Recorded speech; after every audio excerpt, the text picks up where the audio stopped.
오늘도 예배 자리에 나오신 여러분들을 주님의 이름으로 축복하고 환영합니다.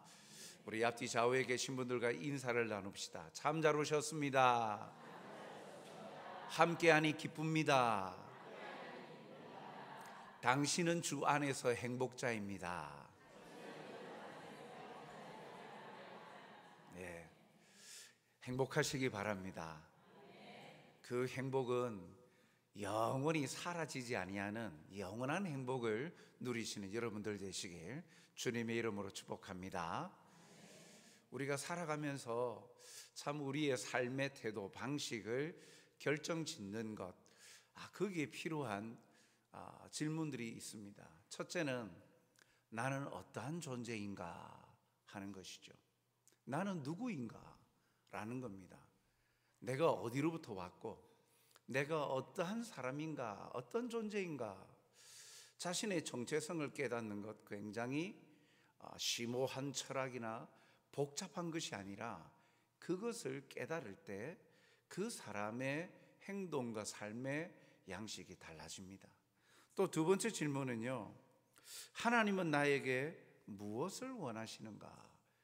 자기의 정체성을 깨닫는다면 하나님께서 나를 뭘 원하실까 하는 걸 깨닫는 것, 그 질문에 분명하고 선명한 답을 할 수 있을 때 우리의 삶의 인생의 걸음들이 헛되지 아니하고 참 보람되고 복된 길을 걸어갈 수 있죠.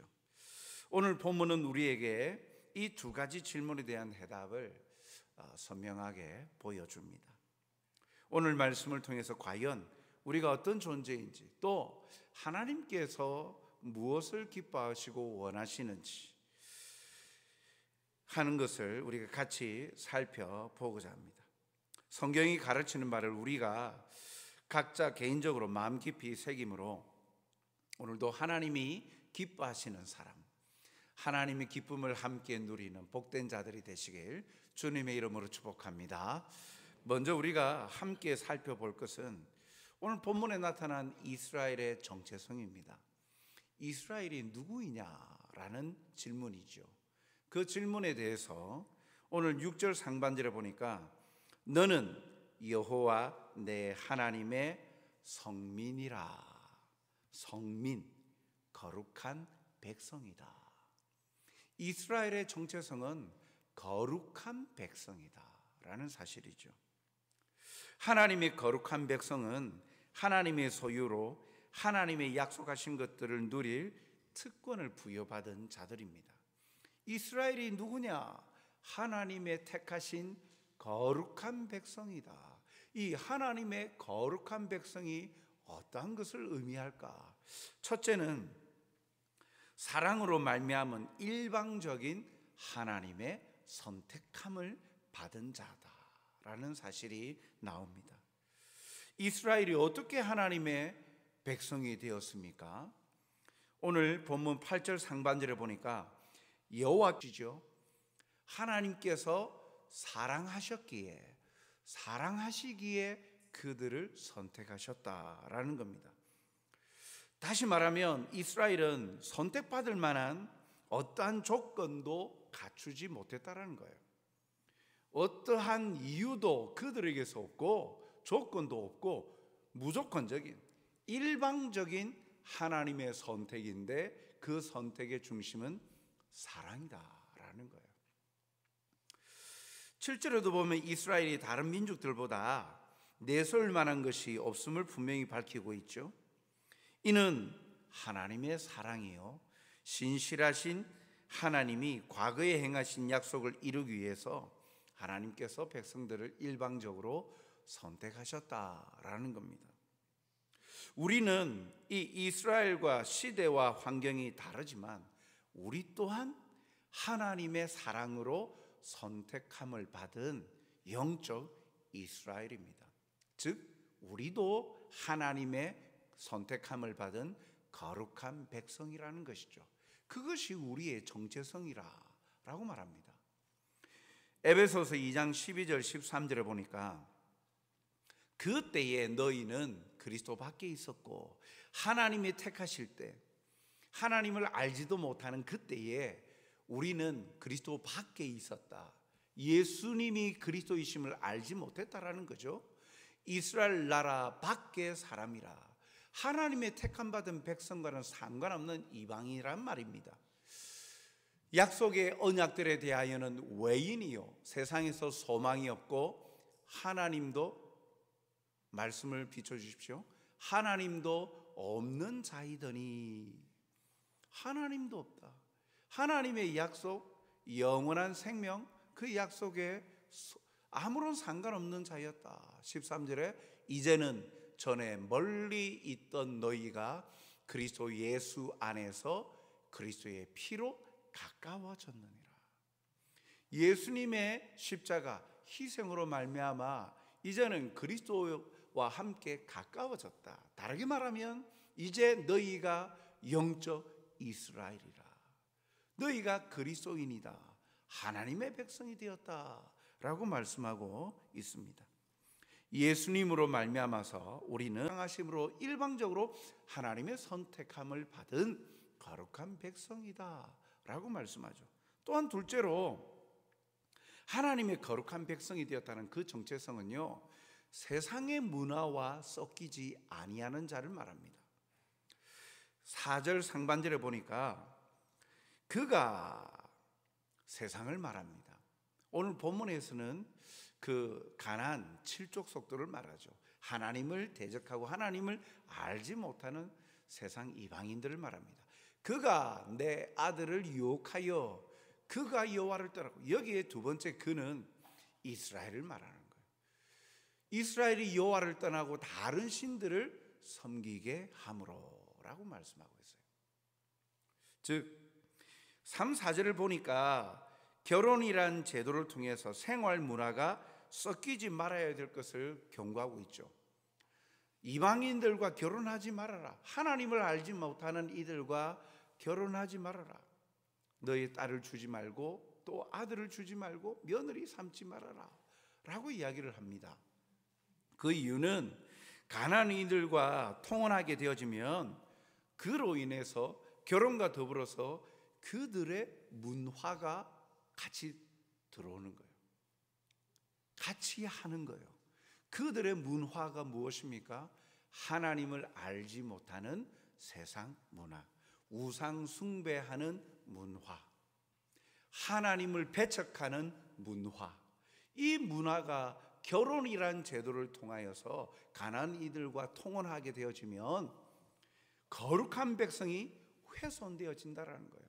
세상 문화가 섞여져 버려서 거룩한 백성은 하나님의 문화를 소유하고 또 영향력을 행하며 증거하고 선포하는 자들이 되어야 되는데, 그 믿지 않는 자들과의 결혼을 통하여서 그 하나님을 나타내고 드러내는 문화가 퇴색되어지고 하나님을 배반하고 대적하는 세상 문화가 자리 잡기 시작한다라는 겁니다. 이스라엘의 정체성을 잃어버린다는 것이죠. 이스라엘은 하나님의 거룩한 백성으로서 하나님의 문화를 나타내고 그리고 드러내는 삶을 살아야 되는데, 세상 문화와 섞여 버리다 보면 이것도 아니고 저것도 아닌 것이 되어져 버린다는 것이죠. 삶의 공간은 비록 가나안 땅이라 할지라도 거룩한 백성으로서의 구별된 삶을 사는 이들이 바로 거룩한 백성이다. 세상의 문화와 섞이지 아니하고 하나님의 사랑으로 선택함을 받아 하나님의 거룩을 나타내며 하나님의 문화를 만들어내며 살아가는 자들, 그가 바로 이스라엘, 하나님의 거룩한 백성이다 라고 말합니다. 사랑하는 성도 여러분, 오늘 이 사실에서 우리는 위로와 더불어 감사하지 않을 수 있는 부분이 있습니다. 우리가 선택받을 만한 합당한 조건이 없음에도 선택하여 주심에 대한 감사이죠. 내가 잘하여서 하나님의 백성으로 선택함을 받은 것이 아닙니다. 하나님의 백성이 된다는 것, 신약의 성경 표현으로 따지자면 하나님의 자녀가 되는 것 아닙니까? 하나님의 자녀가 된다는 것, 하나님의 상속자가 된다는 것이요, 하나님의 모든 것을 누릴 수 있는 특권을 얻게 되는 것이죠. 그래서 하나님의 백성이 된다는 것, 하나님의 자녀가 된다는 것이요, 이것이 참으로 특별한 은혜가 되는 것입니다. 그런데 이것을 어떤 자격으로 얻었다라고 말합니까? 아무런 우리가 자격 조건을 가지고 있지 않았어요. 하나님의 일방적인 선택이죠. 하나님의 주권적인 선택에 의하여서 하나님의 백성, 자녀가 되었다라는 것입니다. 거기에다가 특권을 주심도 감사한데 이스라엘보다 수적으로 많고 힘이 센 7 족속을 쫓아낼 수 있도록 해 주셨다. 쫓아내게 해 하실 때에라고 말씀하시죠. 하나님께서 유리방황하고 애굽 땅에 종살이하던 그들을 건져내어서 구출하여서 약속의 땅 가나안 땅에 정착하여 살 수 있도록 해 주셨죠. 그런데 거기에 나의 능력보다도 뛰어난 이들도 대적하여 승리할 수 있도록 하나님께서 힘과 권능을 주셨다라고 말씀하십니다. 이들이 가지고 있는 문화와 청동기, 철기의 문화와는 비교할 수 없지요. 노예 생활하면서 어떠한 그 군사적인 문화가 있겠습니까? 제대로 된 무기도 없어요. 그런데 가나안 7족속들은 정착하여서 살고 있는 원주민들이고 앞선 문화를 가지고 있던 자들입니다. 전쟁에서도 객관적으로 볼 때 승리할 수 없습니다. 그런데 하나님께서 쫓아내게 하셨다. 거인족도 쫓아내게 하시고 그러한 힘과 권능의 은혜를 베풀어 주셨죠. 그러한 내용을 볼 때 이스라엘 하나님의 백성됨이 얼마나 감사요, 얼마나 축복이고 행복인지를 말씀하고 있습니다. 그래서 신명기 33장 29절에 이렇게 밝히고 있습니다. 이스라엘이여 너는 행복한 사람이로다. 여호와의 구원을 너같이 얻은 백성이 누구냐? 너같이 구원받은 이가 누구냐? 하나님께서 권능을 행하심으로 모든 것 홍해가 갈라지고 10가지 재앙을 통해서 구출하고 광야 여정 속에도 메추라기 만나로 먹여주시고 불기둥과 구름기둥으로 인도해 주시고 또 요단강도 갈라지게 하시고 또 전쟁에서 손들고 기도하며 모세가 손들고 기도할 때 아말렉 군사를 다 물리치게 합니다. 상상할 수 없는 그런 하나님의 권능과 능력을 입으며 이 땅에 정착하여 살아갈 수 있도록 자유를 누리며 살아가는 이 백성, 무엇이 너로 하여금 이러한 은혜와 축복을 받게 되었느냐? 너희들이 잘해서 잘나서 아니지 않느냐? 거저 주신 하나님의 은혜가 아니냐? 그러니 이와 같은 구원을 받은 이가 어디 있느냐? 그러니 너는 행복한 사람이다. 하나님이 너를 돕는 방패가 되시고 하나님이 영광을 나타나게 한 전쟁의 승리를 안겨주시는 칼도 되시고 내 대적이 너희들에게 복종하게 하시니 그래서 아주 지존하고 높은 영광의 자리에 오르도록 하시지 않느냐. 하나님이 너의 힘이 되시고 너희의 능력이 되시고 너희의 방패가 되시고 너희의 위로자가 되시니까 이와 같은 은혜를 입은 자가 누구냐? 그러니 너는 행복한 사람이다 라고 이스라엘 백성들에게 말씀하죠. 오늘 이 말씀은 우리에게도 말씀하시는 거예요. 우리와는 전혀 문화도 다른 시대도 다른 성경 이 구약의 시대를 읽어보면서 우리와 무슨 상관입니까? 예수님을 통하여 우리 또한 영적 이스라엘 하나님의 자녀가 되어서 동일하게 이러한 하나님의 권능과 은혜와 힘과 위로와 사랑을 받는 자라는 사실이죠. 그렇기에 우리는 행복한 사람인 거예요. 주눅들지 않습니다. 하나님의 거룩한 백성들은 당당합니다. 든든한 분이 계시기 때문이죠. 하나님이 계시죠. 우리도 주눅들지 않는 이유는 그 창조주이시고 영광의 하나님이 우리의 아버지가 되시기 때문이죠. 그래서 주눅들지 않습니다. 당당한 거예요. 그리고 언제든지 우리의 모든 걸음에서 건져주시고 인도하여 주실 확실한 우리 편이 계시기 때문이죠. 사랑하는 성도 여러분, 힘내시기 바랍니다.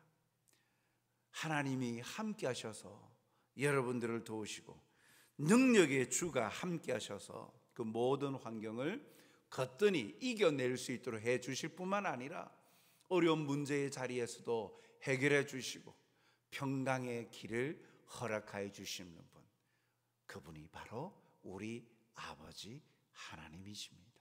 그 하나님이 계심으로 위로를 얻으시고 힘을 내시고 주 안에서 행복을 누리시는 여러분들이 되시길 주님의 이름으로 축복합니다. 그러면 이 거룩한 하나님의 백성된 이스라엘에게 약속의 땅 원주민들에게 어떻게 하라라고 하십니까? 2절 중반절에 보니까 이런 하나님의 은혜를 입은 자라면 너는 그들을 진멸할 것이라, 진멸하라 하십니다. 관계적으로 완전한 단절을 말하죠. 세상의 문화와 섞이지 않도록 삶의 터전에서 제거하고 단절하라라는 겁니다.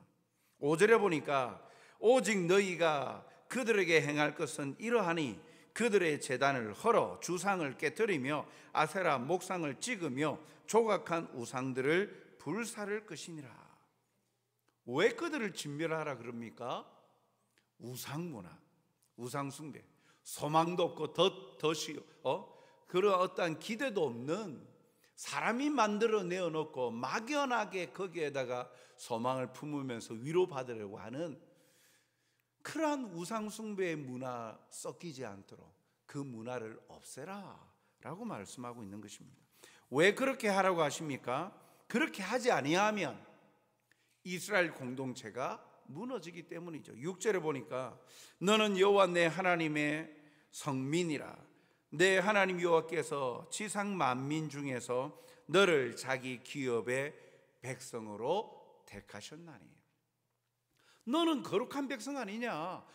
그들을 쫓아내지 아니하면, 진멸하지 아니하면 너희들의 거룩이 훼손되어지고 무너져 버릴 것이다. 거기에 그 다음 말씀 보니까 모든 여호와께서 지상 만민 중에서 너를 자기 기업의 백성으로 택하셨나니.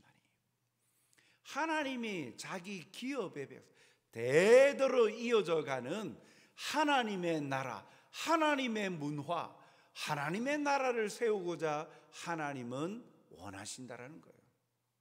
그래서 대대로 하나님의 나라가 이어져 가기를 하나님은 원하시는데, 그들을 남겨두면 하나님의 문화가 세상의 문화와 섞여지게 되고 거룩이 훼손되어지고 정체성이 사라져버린다는 거예요. 그런데 이 말씀대로 순종하였으면 거룩함을 유지하며 특별한 하나님의 위로들을 마음껏 누리며 살았을 텐데, 이 이후의 시대 역사들을 보면 잘 알 수 있지 않습니까? 남겨두지요. 하나님은 분명히 그들을 진멸하라 그랬는데 남겨둡니다. 그로 인해 어떻게 됩니까? 이들이 하나님이 허락하신 약속의 땅에 정착하기 시작한 여호수아 시대, 정복전쟁 통해서 정착합니다. 여호수아 시대 이후에 어떤 시대가 도래합니까? 사사시대 아닙니까? 사사시대, 이스라엘 백성들이 그들을 남겨둠으로 인하여 이들이 가시 역할을 하게 되어지고 하나님의 문화, 하나님의 거룩한 백성들을 혼돈케 만들고 섞이게 만들어버리죠. 그래서 하나님을 섬기지 아니하고 우상 숭배하기 시작합니다. 그들의 문화를 따라갑니다. 그래서 하나님 보시기에 죄를 짓습니다. 하나님은 가만히 버려두지 아니하시고 회개하고 돌이키도록 이방 열방 족속들을 세워서 공격하고 그리고 피해를 입게 만듭니다. 깨닫고 회개하고 돌이키도록. 그래서 그러한 역사가 7번씩이나 반복되는 시대가 사사시대 아닙니까? 이스라엘 역사상 영적으로 가장 어두웠던 시대가 사사시대였습니다. 하나님은 거룩한 당신의 백성들이 이렇게 죄악으로 가득한 사람들과는 어떤 관계를 맺기를 원치 않으셨던 것이죠. 그래서 거룩한 백성이라면 하나님의 문화를 만들어가는 자가 되어야 되는데 그러지 못했던 것이죠. 사랑하는 성도 여러분, 이스라엘을 하나님 기업의 백성으로 택하셨다라는 건 대대로 하나님의 문화가 이어져 가길 바라시는 하나님의 마음이 담겨 있습니다. 주 안에서 우리도 그러한 거룩한 백성으로 선택함을 받은 행복자라면, 행복을 누린다면 삶의 터전에서 세상과 섞이지 아니하고 하나님의 나라를 세워가고 하나님의 문화를 만들어가는 거룩한 백성의 삶을 살아야 되죠. 그러면 거룩한 백성은 삶의 터전에서 어떻게 하나님의 문화를 세워갈 수 있습니까? 그것은 거룩한 백성의 삶의 방식대로 살아감으로 가능합니다. 거룩한 삶의 방식이 무엇이죠? 대표적인 것 바로 하나님 말씀에 대한 순종의 삶으로 세워갈 수 있는 것이죠. 11절에 그런즉 너는 오늘 내가 네게 명하는 명령과 규례와 법도를 지켜 행할지니라. 거룩한 백성은 하나님의 말씀에 대한 순종의 삶을 살아감으로 하나님의 문화를 세워가고 자신의 정체성을 정립해 확립해 갈 수 있는 것이죠. 이는 말씀 순종이 가지는 특징을 잘 드러내고 있는데 오늘 11절 말씀에 보니까 먼저 오늘 내가 내게 명하는 명령이라고 이야기하죠. 여기 말씀의 특징, 이 명령이라는 표현을 통해서 말씀을 주시는 주체가 하나님이시고 그 말씀을 주시는 하나님은 우리가 순종해야 될 분이라는 것을 분명히 가르쳐 주죠. 그래서 말씀의 특징에 명령이라고 할 때에 순종의 의미가 강조되고 있는 것입니다. 또한 규례화라고 이야기하는데 이 규례는 말씀이 삶의 세부적인 지침이 되어서 순종의 범위와 영역을 가르쳐 주는 거예요. 막연하게 순종하는 것이 아니라 순종해야 될 범위, 그 영역을 가르치고 있죠. 규례화 그리고 법도를 지켜. 법도, 이 말씀 순종해라 라고 하는 말에 있어서 이 세 가지 의미 가운데 세 번째, 이 법도라는 표현을 통해서 행동의 기준을 제시함으로 의무를 강조하는 거예요. 이것은 하나님의 거룩한 백성으로서 당연히 해야 될 의무다. 법도, 즉 거룩한 백성이라면 하나님의 말씀에 대한 순종해 가는 것이 당연한 의무다라는 것을 강조하기 위해서 법도라고 가르치고 있는 거예요. 유사한 표현들을 3번 반복 사용하면서 이 말씀 순종을 가르치고 있는 것입니다. 그를 통해서 하나님의 나라를 세워가고 하나님의 문화가 나타나고 건설되어져 가는 것이죠. 사랑하는 성도 여러분, 거룩한 백성됨은 결국 그 삶에 하나님의 말씀에 대한 순종의 삶으로 나타납니다. 하나님의 말씀에 대한 순종은요, 하나님의 백성들이 복을 받는 비결이에요. 다르게 말하면 하나님께서 복을 주시고 번성케 하시려는 하나님의 말씀이 말씀 순종을 명령하는 것에서 나타나고 있는 것이죠. 13절 상반절에 보니까 곧 너를 사랑하시고 복을 주사 너를 번성하게 하시되, 하나님이 이러한 명령을 하시는 그 중심은요, 우리를 사랑하시기 때문에, 그리고 사랑하셔서 우리에게 복을 주셔서 우리로 하여금 한마디로 잘 되게 하시려고, 행복한 삶을 살게 하시려고 말씀을 주셨다. 그래서 너희의 행복을 위하여 준 하나님의 규례와 법도를 지켜 라고 신명기에도 말씀하고 있지 않습니까? 사랑하는 성도 여러분, 오늘 우리는 이 말씀을 통해서 우리의 정체성, 나는 누구인가? 나는 하나님의 거룩한 백성이다, 하나님의 자녀다 라는 사실이죠. 그러므로 나는 하나님의 말씀에 따라 순종할 때 하나님의 약속하신 은혜와 복들을 누릴 수 있는 행복자다라는 사실입니다.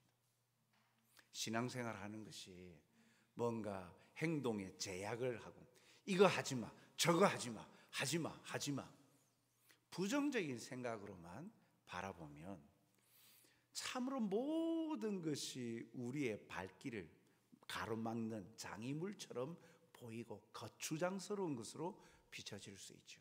그러나 오늘 13절 말씀처럼 하나님의 마음의 중심이 무엇입니까?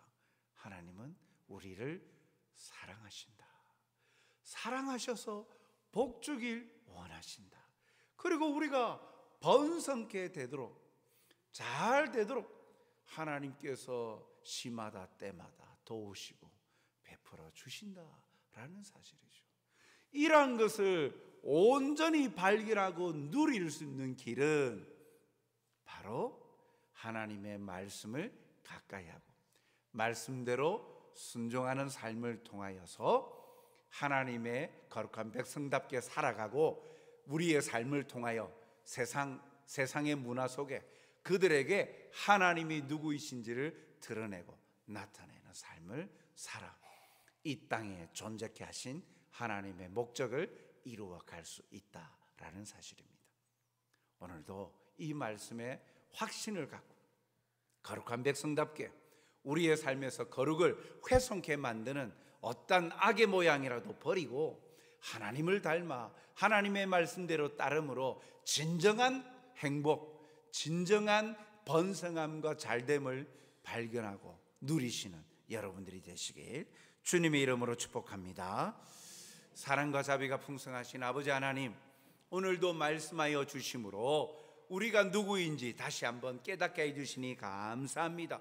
보잘것없고 내세울 것도 없지만 아무것도 행하지 아니하였지만 주권적으로 하나님 우리를 사랑으로 선택하셔서 우리에게 복을 주시는 참으로 이와 같이 행복한 자가 누구인지 우리는 주 안에서 행복한 사람임을 깨닫고 감사함으로 주님을 따름으로 하나님이 약속하신 은혜들을 풍성히 누리는 복된 자들이 되게 도와주시옵소서. 그리하여 우리의 말과 행동을 통하여 하나님을 선포하고 나타내며 하나님의 그 사랑을 증가하는 그리스도의 향기로서 그리스도의 편지로서의 삶을 살아가는 자들이 되게 도와주시옵소서. 감사하오며 예수님 이름으로 기도하옵나이다. 아멘.